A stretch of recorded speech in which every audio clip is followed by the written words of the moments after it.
झारखंड राज्य में पारंपरिक संपदाओं का दोहन कम करने, नई संभावनाएं तलाशने और पारिस्थितिकी तंत्र के संतुलन के लिए माननीय मुख्यमंत्री हेमंत सोरेन की दूरदर्शी और प्रगतिवादी सोच से राज्य लगातार प्रगति के मार्ग पर अग्रसर है। ये बदलते झारखंड की बदलती तस्वीर है। झारखंड पारंपरिक उद्योगों से इतर नए समावेशी उद्योगों की तरफ बढ़ रहा है, जहां पर्यावरण, किसानों की समृद्धि और ढांचागत सुधार इत्यादि भी प्राथमिकता है। राज्य के चहुमुखी विकास के लिए हेमंत सरकार द्वारा लागू किए गए Jharkhand electric vehicle policy 2022, Jharkhand ethanol production policy 2022 और Jharkhand industrial park and logistic policy 2022 सबसे अहम है। देश में इन तीनों पॉलिसियों को लागू करने वाले कुछ ही राज्य हैं।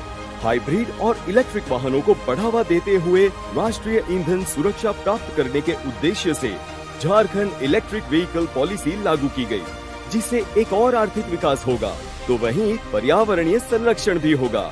राज्य में 2030 तक ICE इंजन बेस्ड गाड़ियों को इलेक्ट्रिकल वाहन में बदलने का लक्ष्य है। साथ ही 2027 तक ACC बैटरियों के मैन्युफैक्चर के लिए मेगा प्रोजेक्ट की स्थापना की जाएगी। कार्बन उत्सर्जन ना के बराबर करने वाली ये गाड़ियां पर्यावरण हितैषी हैं। साथ ही इसके लिए राज्य द्वारा दी जाने वाली सब्सिडी से इसकी मांग और पहुंच ज्यादा से ज्यादा लोगों तक होगी। वहीं झारखंड एथेनॉल प्रोडक्शन पॉलिसी 2022 द्वारा कम से कम जीवाश्म ईंधन और ज्यादा से ज्यादा बायो ईंधन के उपयोग पर जोर दिया जा रहा है। 2025 तक उम्मीद की जा रही है कि राज्य में जहां एथेनॉल मिश्रित पेट्रोल 10% है, उसे बढ़ाकर 40% तक कर दिया जाए, जिससे प्रदूषण के साथ साथ महंगाई पर भी लगाम लगाई जा सके। बायोफ्यूल का निर्माण गन्ना, मक्का, चावल के टुकड़े और कई अन्य कृषि उत्पादों से किया जाता है। इसकी खपत बढ़ने से किसानों को सीधा फायदा पहुंचेगा। और बात करें Jharkhand industrial park and logistic policy की, तो राज्य के आर्थिक सुदृढ़ीकरण के लिए ये काफी महत्वपूर्ण नीति है।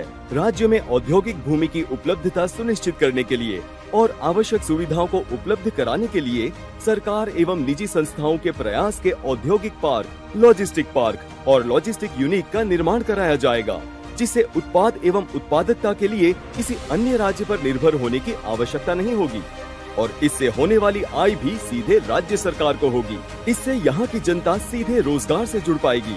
मौजूदा वेयर हाउसिंग और लॉजिस्टिक्स इंफ्रास्ट्रक्चर को बढ़ावा देने के लिए, इन्हें अपग्रेड और सुधारने के लिए ये नीति काफी कारगर है। रोजगार परक हेमंत सरकार की ये नीतियाँ झारखंड के सुनहरे भविष्य की मजबूत आधारशिला बना रही है, जिससे यहाँ के लोगों का न सिर्फ जीवन स्तर सुधर रहा है, बल्कि पर्यावरणीय संरक्षण की ओर एक कदम आगे बढ़ाते हुए हम अपने आने वाले कल को भी सुरक्षित कर रहे हैं। औद्योगिक विकास की राह पर अग्रसर हेमंत सरकार।